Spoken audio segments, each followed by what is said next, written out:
जय हिंद प्यारे बच्चों, कैसे हो आप। उम्मीद है आप अच्छे होंगे, अच्छे से पढ़ाई कर रहे होंगे। जैसा कि आपको पता है कि यूपी ट्रिपल एससी पैट 2026 के फॉर्म आ चुके हैं। और अगर आप यूपी से हैं या किसी और स्टेट से हैं और यूपी गवर्नमेंट में एक अच्छी जॉब चाहते हैं तो इस बार यूपी पैट 2026 आपके लिए बहुत इंपॉर्टेंट है। तो समझते हैं सारी चीजें क्या है। यूपी ट्रिपल एससी पैट क्या है उसके बारे में समझेंगे। आयोग कराता है इसको, यूपी ट्रिपल एससी का आयोग है, उसके बारे में समझेंगे। पैट के एग्जाम, पैट की फुल फॉर्म क्या है, वो सारी चीजें समझेंगे। उसके अलावा यूपी ट्रिपल एससी पैट 2026 की क्वालिफिकेशंस क्या है वो सारी चीजें समझेंगे। एज लिमिट क्या रहेगी वो समझेंगे। एग्जाम का पैटर्न क्या रहने वाला है वो सारी चीजें देखेंगे। इसका सिलेबस क्या है वो समझेंगे सारे डिटेल में। नेगेटिव मार्किंग कितनी रहेगी वो सारी चीजें देखेंगे। एग्जाम की डेट क्या रहेगी इस बार, क्या डेट आयोग ने डिसाइड करी है वो भी देखेंगे। वैलिडिटी क्या रहेगी, एग्जाम आपने दिया यूपी पैट का, उसके बाद आपको स्कोर कार्ड मिलेगा, उस स्कोर कार्ड की वैलिडिटी कितने साल रहेगी वो देखेंगे। और कौन से ऐसे इंपॉर्टेंट एग्जाम हैं जो यूपी ट्रिपल एससी पैट के बेसिस पर होने वाले हैं। तो आपने या तो पहले पैट दिया हो तो भी इस बार आपको 26 में पैट देना है, जिससे कि आप अपने स्कोर को इंप्रूव कर पाओ। तो सारी चीजें समझते हैं एक एक करके। सबसे पहले आयोग के बारे में देखें तो जो यूपी ट्रिपल एससी का आयोग है ये पैट का एग्जाम कराता है। तो इस आयोग की फुल फॉर्म है यूपी ट्रिपल एससी, मतलब Uttar Pradesh subordinate service selection commission. ये आयोग है जो पैट का एग्जाम कराता है। पैट की फुल फॉर्म होती है प्रिलिमिनरी एलिजिबिलिटी टेस्ट। ये प्रारंभिक अर्हता परीक्षा है। इसको पैट एग्जाम देने से हमारी जॉब नहीं लगती है, ये सिर्फ एक प्रिलिमिनरी टेस्ट है जिसके बेसिस पे हम जो और भी वैकेंसी आएंगी उनका मेंस हम डायरेक्टली दे पाएंगे। तो ये एक प्रीलिम्स की तरह काम करता है। पैट देने के बाद जो पैट का स्कोर होगा, पैट का स्कोर आगे आने वाले जो एग्जाम होंगे उनमें एज ए प्री एग्जाम की तरह काम करेगा। पैट के स्कोर के बेसिस पे मेंस में बच्चे बुलाए जाते हैं। तो पैट सिर्फ एक प्रीलिम्स एग्जाम की तरह काम करता है, ये आपको समझना है। उसके अलावा आपको समझना है एजुकेशन क्वालिफिकेशंस क्या रहेंगी। तो कम से कम आप 10th पास होने चाहिए। आपकी कम से कम क्वालिफिकेशन 10th है तो आप पैट का एग्जाम दे सकते हो। उसके अलावा जो भी एग्जाम होगा उसमें अलग अलग रिक्वायरमेंट 10th और ग्रेजुएशन 12th रहेगी, तो वो अलग बात की बात है। अभी आप पैट देना है तो कम से कम 10th पास आप होने चाहिए। एज लिमिट क्या है, तो एज आपकी कम से कम 18 साल होनी चाहिए और मैक्सिमम 40 साल, मतलब आपकी एज 18 से 40 के बीच होनी चाहिए। उसके अलावा इन सारी कैटेगरीज में छूट भी दी गई है। जैसे ओबीसी, एससी, एसटी को 5 साल की छूट दी गई है। अगर कोई फिजिकली हैंडीकैप है तो उसको 15 साल की छूट दी गई है। कोई स्टेट लेवल का खिलाड़ी है, कुशल खिलाड़ी है, उसको 5 साल की छूट दी गई है। और भूतपूर्व सैनिक है उसको 3 वर्ष की छूट दी गई है। तो ये कुछ छूट भी दी गई है एज में। उसके बाद समझेंगे इस बार पैट 2026 में क्या है। तो इसकी 3 अगस्त 2026 से एग्जाम ये जो फॉर्म है वो भरना स्टार्ट हुए हैं। तो फॉर्म भरना स्टार्ट हो चुके हैं 3 अगस्त से, और इसकी लास्ट डेट है 1 सितंबर 2026। तो आपको लास्ट डेट का वेट नहीं करना है, आपको उससे पहले ही फॉर्म भर देना है, क्योंकि लास्ट में जो वेबसाइट है वो थोड़ी सी हैंग करने लगती है, थोड़ी सी ज्यादा बिजी हो जाती है। तो आपको 1 सितंबर से पहले ही फॉर्म भर देना है। एक्सपेक्टेड जो एग्जाम डेट है वो आयोग ने अक्टूबर बताया है, तो आप 15 अक्टूबर की डेट कम से कम मान के चलो कि 15 अक्टूबर के आसपास आपका एग्जाम होगा। फॉर्म भरने से पहले आपको ओटीआर करना होगा, जो यूपी ट्रिपल एससी आयोग की वेबसाइट पर जाके आपको ओटीआर करोगे आप, उसके बाद ही यूपी पैट का फॉर्म आप भर पाओगे। तो पहले आप ओटीआर करोगे, अगर आप नए हो पहली बार पैट दे रहे हो तो ओटीआर करोगे, या इससे पहले आपने पैट दिया है तो आपका ओटीआर हो रहा होगा, तो आप आयोग की वेबसाइट पर जाके ओटीआर को लॉगिन करोगे और वहां से यूपी पैट का फॉर्म भर दोगे। उसके बाद आगे बढ़ेंगे। उसके बाद पैट की एलिजिबिलिटी क्या है, यही सारी चीजें जो अभी हमने समझी। 10th पास कम से कम आपका होना चाहिए, एलिजिबिलिटी कम से कम आप 10th पास होना चाहिए। और 12th और स्नातक वो आगे आने वाले फॉर्म्स जब भी निकलेंगे मेंस में डिपेंड करेगा कि आप कौन से फॉर्म में किस तरीके से किस वैकेंसी में कौन सी वाली शैक्षणिक योग्यता मांग रहे हैं, 12th मांग रहे हैं या ग्रेजुएशन मांग रहे हैं। अभी पैट के लिए कम से कम आपको 10th पास होना चाहिए। एज वही 18 से 40 तक रहनी चाहिए, 18 से ज्यादा और 40 से कम, मतलब 18 और 40 के बीच में होनी चाहिए। इस तरीके से हर कैटेगरी को एज की छूट दी गई। उसके अलावा जो समझना है कि आप एक भारतीय नागरिक होने चाहिए तभी पैट का एग्जाम दे पाओगे, भारतीय नागरिक।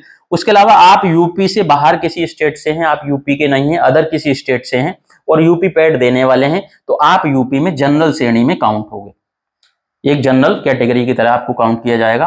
प्रयासों की संख्या, अटेम्प्ट की संख्या की बात करें तो यहाँ पे अनलिमिटेड अटेम्प्ट है।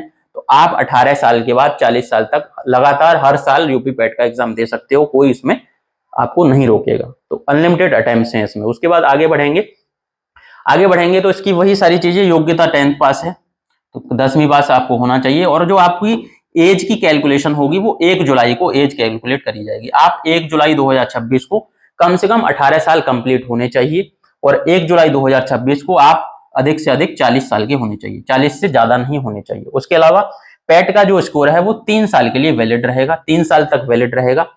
उसके अलावा अगर आपने 2025-2024 में पैट दिया है तो भी इस बार आप पैट दे सकते हो, जिससे अगर आपको स्कोर अपना सुधारना है, आपको स्कोर अपना बढ़ाना है, मैक्सिमाइज करना है, ज्यादा स्कोर बनाना है आपको, तो इस साल भी आप दे सकते हो। ऐसा नहीं है कि 3 साल वैलिडिटी है तो आप लगातार हर साल भी पैट दे सकते हो। उसके अलावा एग्जाम का पैटर्न समझे तो एग्जाम जो रहता है ऑफलाइन एग्जाम होता है, इसका ऑफलाइन एग्जाम रहेगा और ऑब्जेक्टिव क्वेश्चंस आते हैं। पेपर क्या रहेगा? ऑब्जेक्टिव फॉर्म में। ऑफलाइन एग्जाम रहेगा, ऑब्जेक्टिव फॉर्म में रहेगा। और जो हमारा OMR बेस्ड रहता है, इसमें हमें OMR भरनी होती है, तो OMR बेस्ड हमारा एग्जाम रहता है। उसमें 100 प्रश्न आते हैं, 100 अंक होते हैं टोटल। 100 प्रश्न 100 अंक के होते हैं, मतलब एक सही उत्तर पे 1 नंबर मिलेगा। एक क्वेश्चन 1 नंबर का होता है, तो टोटल 100 क्वेश्चन 100 नंबर के होंगे। और टोटल हमारा 2 घंटे का समय होता है इस पेपर में। कितना? 2 घंटे का समय रहेगा। एक क्वेश्चन, सही क्वेश्चन के लिए सही 1 अंक मिलेगा। अगर आप गलत क्वेश्चन करते हो तो इसमें नेगेटिव मार्किंग भी है। एक गलत क्वेश्चन के लिए आपको 1/4 नंबर काट लिया जाएगा या 0.25 नंबर की आपकी कटौती होगी। तो इसमें नेगेटिव मार्किंग भी है, उस पर भी ध्यान देना है आपको। ज्यादा तुक्के नहीं लगाने हैं, नहीं तो आपको बहुत नुकसान हो जाएगा। उसके अलावा टारगेट क्या रखें? टोटल 100 नंबर का पेपर है, तो मेरे हिसाब से आपका टारगेट 80 नंबर का रहना चाहिए। अगर 80 नंबर आपके आ रहे हैं तो आप सभी एग्जाम, जो भी जितने भी इसके बाद पैट के बाद जितनी भी वैकेंसी आएंगी सभी में एलिजिबल होगी। अगर आप 80 नंबर ले आते हो तो सारे एग्जाम आप दे पाओगे। इससे कम रहते हैं तो फिर बहुत सारे एग्जाम आपसे छूट जाएंगे। तो कम से कम 80 नंबर का टारगेट रहो आप, कम से कम आपको 80 नंबर लाने हैं, ये आप टारगेट रहो। तो कम से कम आप 75-70 तक नंबर भी लाओगे तो बहुत सारी वैकेंसीज में आप पेपर दे पाओगे। तो मेरे हिसाब से टारगेट आपको 80 नंबर रखना। उसके बाद सिलेबस देखें इसका, तो इसका पूरा सिलेबस अच्छे से डिफाइन किया गया है, किस सब्जेक्ट से कितने नंबर आएंगे। जैसे कि इतिहास से 5 नंबर दिए हैं, तो इतिहास से आपको 5 ही क्वेश्चन मिलेंगे। भारतीय राष्ट्रीय आंदोलन से 5 क्वेश्चन मिलेंगे 5 नंबर के। इसी तरीके से भूगोल ज्योग्राफी से 5 नंबर 5 क्वेश्चन मिलेंगे। हमारी इकोनॉमी, भारतीय अर्थव्यवस्था से 5 क्वेश्चन मिलेंगे। भारतीय संविधान और लोक प्रशासन के 5 क्वेश्चन मिलेंगे। भारतीय विज्ञान, सामान्य विज्ञान मतलब इसमें फिजिक्स, केमिस्ट्री, बायोलॉजी तीनों होंगे, इसमें 5 क्वेश्चन मिलेंगे। प्रारंभिक अंकगणित होगा, एलिमेंट्री मैथ होगा, बेसिक मैथ जो होता है उसके 5 नंबर आएंगे, 5 क्वेश्चन। सामान्य हिंदी के 5 क्वेश्चन आएंगे, मुहावरे वगैरह। और सामान्य अंग्रेजी के भी 5 क्वेश्चन आएंगे। उसके अलावा रीजनिंग, तर्क शक्ति, तर्क और तर्क शक्ति मतलब ये रीजनिंग के 5 क्वेश्चन आएंगे। ये करंट अफेयर होगा, करंट अफेयर के 10 क्वेश्चन आएंगे। सामान्य जागरूकता हो गई, जनरल अवेयरनेस के 10 क्वेश्चन आएंगे। और हिंदी का जो पैसेज आएगा, हिंदी का पैसेज आता है 10 नंबर का। और उसके बाद जो मेन इंपोर्टेंट है, ये मैथ की DI आती है 10 नंबर की 2। तो ये ग्राफ वाली DI रहती है, 2 DI आएंगी 10 नंबर की। और एक ये टेबल वाली, तालिका वाली DI रहती है, ये भी 2 DI आती है 10 नंबर की। तो ज्यादा वेटेज DI का है, मोस्ट इंपोर्टेंट रहेगा। ये 20 नंबर की ये DI रह गई, तो ये मैथ से रिलेटेड है। उसके अलावा मैथ के ये भी 5, तो मैथ का टोटल 25 नंबर आते हैं। तो मैथ ज्यादा जरूरी है, उस पर ज्यादा आपको फोकस करना है। तो DI अच्छी लेवल की आती है, तो DI का प्रैक्टिस करनी है आपको अच्छे से। तो ये पूरा सिलेबस हो गया। उसके अलावा रीजनिंग, सिंपल रीजनिंग आती है, सिलेबस आगे डिटेल में भी देखेंगे हम। उसके अलावा जो आयोग का विज्ञापन दिया है उसको देख लेते हैं एक बार। तो जो विज्ञापन की तिथि है 1 अगस्त को विज्ञापन आया है और 3 अगस्त से फॉर्म भरना स्टार्ट हो गई। फॉर्म की लास्ट डेट जो है वो आपकी 1 सितंबर तक है और 8 सितंबर तक आपको फॉर्म में संशोधन कुछ भी करना है तो वो कर सकते हैं 8 सितंबर तक। उसके अलावा फॉर्म भरने से पहले आपको OTR करना होगा। अगर आपने पहले से OTR नहीं किया, नए आप पहली बार फॉर्म भर रहे हो UPSSC का कोई भी, तो आपको OTR करना होगा। अगर पहले से आपने OTR किया हुआ है तो उसी को लॉगिन करके फॉर्म भर सकते हैं। उसके बाद आगे बढ़ें तो वही कितना कितना फीस है फॉर्म भरने की। तो जनरल के लिए 185 रुपए है, OBC के लिए 185 रुपए है, SC के लिए 95 रुपीज है और ST के लिए 95 रुपए 95 है और फिजिकली हैंडीकैप के लिए 25 रुपए की फीस है। तो ये सभी के लिए फीस भी दी गई है, कितना कितना लगेगा आवेदन शुल्क। उसके अलावा हम आगे बढ़ें तो जो हमारी शैक्षणिक अर्हता है वो 2025-26 में आपकी हाई स्कूल कम से कम होनी चाहिए, ठीक है ना। तो मिनिमम क्वालिफिकेशन हाई स्कूल है, 10th है। एज लिमिट दी है वही अभी हमने डिस्कस किया, 1 जुलाई 2026 को आप 18 साल के हो चुके हो या 40 साल से कम हो तो 1 जुलाई 2026 को इसकी काउंटिंग होगी, तो एज देखी जाएगी। उसके अलावा आरक्षण नियम के हिसाब से मिलेगा जो भी रूल्स हैं। और उसके बाद सिलेबस देखें तो डिटेल सिलेबस भी दिया गया है। जैसे भारतीय इतिहास है तो भारतीय इतिहास में ये टॉपिक हैं, भारतीय इतिहास में किन किन टॉपिक से क्वेश्चंस आएंगे वो भी सारी चीजें डिटेल में दी गई हैं। जैसे भारतीय इतिहास में सिंधु घाटी सभ्यता हो गया, वैदिक संस्कृति हो गया, उसके बाद आगे भारतीय इतिहास में ये सारे टॉपिक हो रहे हैं। तो भारतीय इतिहास के जो 5 क्वेश्चन आएंगे वो इन्हीं टॉपिक से आएंगे। इसी तरीके से भारतीय राष्ट्रीय आंदोलन, इंडियन नेशनल मूवमेंट के जो 5 क्वेश्चन आएंगे वो ये सारे टॉपिक से आएंगे। तो इनमें टॉपिक को भी डिटेल में दिया गया है, इन टॉपिक से अलग कहीं से भी कोई क्वेश्चन नहीं बनेगा। तो इसीलिए यूपी पैट का जो सिलेबस है भी एक अच्छे तरीके से डिजाइन किया गया, सिलेबस से ही सारे क्वेश्चन आते हैं इसके। इसी तरीके से ज्योग्राफी के, ये ज्योग्राफी हो गई, पूरी इंडियन ज्योग्राफी है। उसके अलावा इंडियन इकोनॉमी हो गई, इन्हीं टॉपिक से ही क्वेश्चन मिलेंगे आपको, अलग से कोई क्वेश्चन नहीं मिलेगा। ये इंडियन इकोनॉमी हो गई। उसके बाद भारतीय संविधान और लोक प्रशासन का ये पूरे टॉपिक हो गए, इन्हीं से आपको क्वेश्चन मिलेंगे। सामान्य विज्ञान में फिजिक्स, केमिस्ट्री और बायोलॉजी तीनों से ही 5 क्वेश्चन मिलेंगे। और ये प्रारंभिक गणित हो गया, एलिमेंट्री मैथ हो गया। तो सिंपल मैथ रहता है ये, नंबर सिस्टम और बेसिक परसेंटेज और रेशियो वाले क्वेश्चन रहते हैं। उसके अलावा हिंदी से विलोम शब्द, पर्यायवाची, ये सारी चीजें, संधि वगैरह हो गए, 5 क्वेश्चन ये आएंगे हिंदी से, यही टॉपिक रहेंगे हिंदी में और ये हिंदी के टॉपिक हो गए। उसके अलावा अंग्रेजी में, जनरल इंग्लिश में अंग्रेजी व्याकरण भी रहेगा, इंग्लिश ग्रामर भी रहेगा और अपठित गद्यांश भी रहेगा। रीजनिंग में ये सारे टॉपिक हो गए, फिक्स हो गए, इनसे 5 क्वेश्चन आएंगे। करंट अफेयर, भारतीय और विश्व का करंट होता है, इंडियन एंड वर्ल्ड का करंट रहता है, 10 क्वेश्चन आते हैं। सामान्य जागरूकता, जनरल अवेयरनेस में ये सारे टॉपिक हो, इनके 10 क्वेश्चन आएंगे, सामान्य जागरूकता। उसके अलावा अपठित हिंदी, मतलब हिंदी का जो पैसेज आता है वो 2 पैसेज आएंगे 10 नंबर के। ग्राफ वाली डीआई आती है, डीआई 2 टाइप की आती है, एक तो ग्राफ वाली 2 डीआई आएंगी, ये 10 नंबर की रहेगी। इसी तरीके से टेबल वाली, तालिका वाली, टेबल वाली डीआई आएगी, टेबल वाली डीआई 2 आएंगी, इसमें भी 10 नंबर की रहेंगी।